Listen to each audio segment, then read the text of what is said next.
Hello and welcome. Today, we're going to dive into a topic that's really at the heart of any modern business strategy, and that's competition within your logistics network. Because let's face it, in logistics, it's not just about moving things from A to B, it's about how you win. So let me just start with a question for you.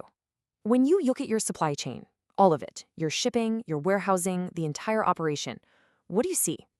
Is it just an expense on a spreadsheet you're always trying to shrink? Or do you see it as a powerful weapon, a tool that can actually drive growth and help you outperform your rivals? Trust me, the answer to that question changes everything.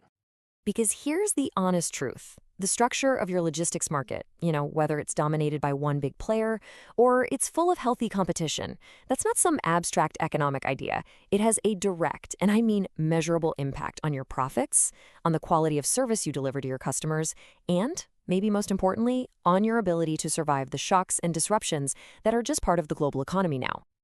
So let's start by looking at the darker side of this. We'll call it the monopoly trap. It's a situation that can quietly, almost silently, drain your company's resources and leave you dangerously exposed. So, what exactly are we talking about when we say monopoly?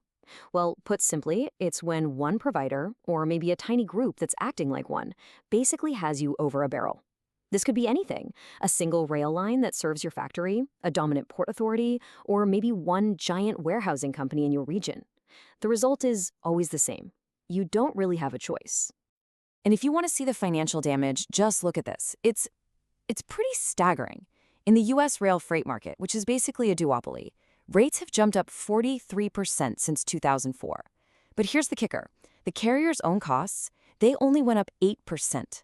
So what about that huge 35-point gap? Well, that's the monopoly premium. That's money coming directly out of the pockets of shippers like you. You see, this monopoly trap really has four walls that start closing in on your business. First, you've got the obvious price exploitation we just saw. But then you get hit with poor service, a total stop to any real innovation, and finally, a level of business risk that frankly no company should ever have to accept. And this quote from Investopedia just hits the nail on the head when it comes to service. If a provider knows you literally can't leave, why would they ever go the extra mile? Late shipments, terrible communication, totally inflexible terms, all of this just becomes the new normal. Why? Because there's zero competitive pressure on them to be any better. They just don't have to.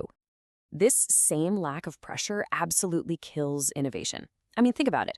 Why would a monopoly spend millions on things like warehouse automation or next-gen tracking software? It's just so much more profitable for them to stick with the old, inefficient systems, and then your business is the one left dealing with the mess. Which brings us to the biggest danger of all: extreme risk.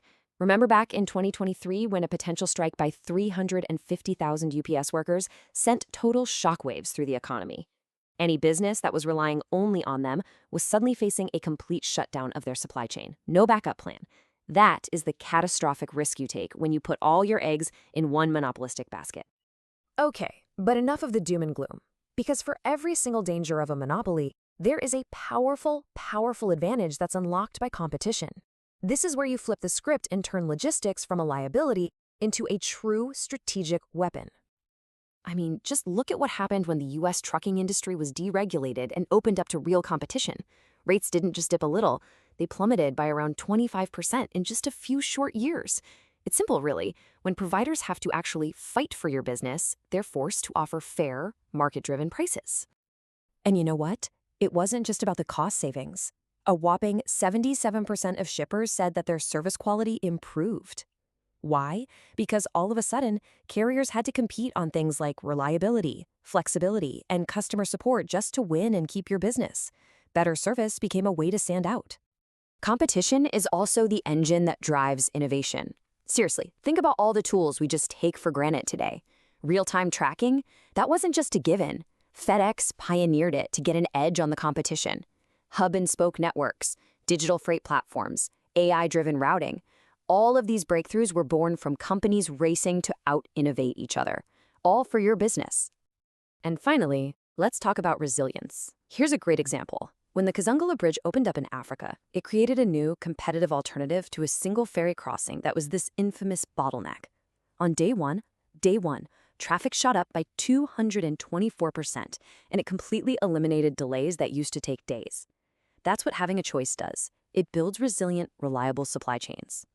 All right, so we know the risks and we know the rewards. The big question is, how do you actually build a strategy that harnesses the power of competition? Well, here's your 3-step playbook. Step 1 is all about how you buy your logistics services. The golden rule here is simple. Never, ever single source a critical function. Always have a backup. Always. You need to be running regular requests for proposals, or RFPs, to test the market, keep your current partners honest, and build contracts that actually reward high performance.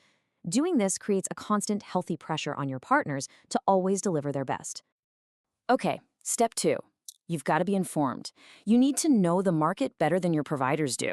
That means tracking new players, new technologies. You have to benchmark everything, your rates, your service levels. And you should be using all the incredible digital tools that are out there now to get real-time data. Look, knowledge is leverage, and in logistics, leverage is absolutely everything. And finally, step 3 is about playing the long game. Your company has a voice, so use it. Support policies that prevent monopolies from forming.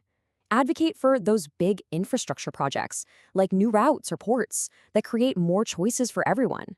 Get involved in industry groups. A healthy, competitive market is good for everyone, and you actually have a role to play in shaping it. So I'll just leave you with this one final thought.